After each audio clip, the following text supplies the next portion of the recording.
The independence of the Teachers Service Commission, TSC, is under the spotlight tonight as Nakuru West MP Arama accuses the government of weaponizing teacher employment. In a startling claim, Arama claims that appointment letters meant to be human resource documents are being used as political rewards, leaving his constituents in the cold due to his perceived stance against the current administration. The MP also claims that the letters of employment are issued outside the TSC's reach. Brenda Wanga reports. The recruitment of teachers in Kenya is constitutionally a mandate of the Teachers Service Commission. However, the line between professional recruitment and political patronage is increasingly blurring.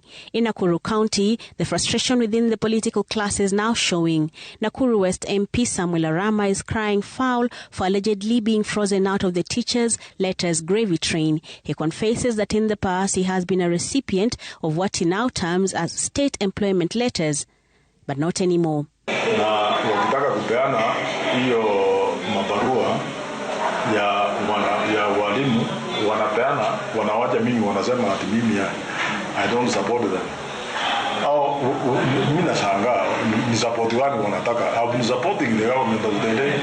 Arama's grievance highlights a growing trend where politicians rather than TSC officials appear to hold the key to teachers' employment. He points to a recent exercise where his colleagues allegedly walked away with the coveted documents. Arama, however, says these letters that are issued for political expediency do not originate from the TSC. Wanapeana mabarua ya walimu. Hadi sasa unakuta mtu wako na 10 letters, mwingine alikuwa na 15, alafu wanasema sisi serikali ni yetu, so tunapewa mabarua kutoka State House. Why should the State House give some members of parliament from one community? This isn't the first time the TSC's mandate has been bypassed in the public eye. Just 2 years back, the immediate former Education Cabinet Secretary Ezekiel Mashogu was seen on several occasions dishing out employment letters during public rallies and political forums, a move that critics say undermines the Commission's autonomy. As per Article 237 of the Constitution, the TSC is a sole body tasked with recruiting and employing registered teachers, assigning teachers to any public school, promoting, transferring and exercising disciplinary control.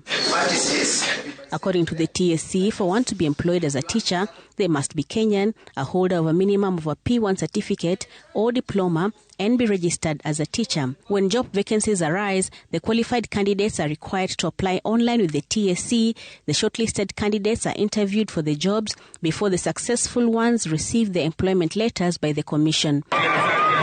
However, when these letters are distributed at political rallies, the legal process of HR management is reduced to a campaign tool. For MP Arama, the solution is equally political. Sasa tunasema ikifika 2027 hata sisi tutaweka serikali ile itakuwa hapo na sisi tupate hiyo mabarua. Because you cannot support our government. All eyes will now be trained on the TSC, which is yet to acquire a substantive CEO, to see whether it will respond to these specific allegations of political interference. However, as 2027 draws closer, the teacher's employment letter is fast becoming a potent currency in the grassroots political market. Brenda Wanga, Citizen TV.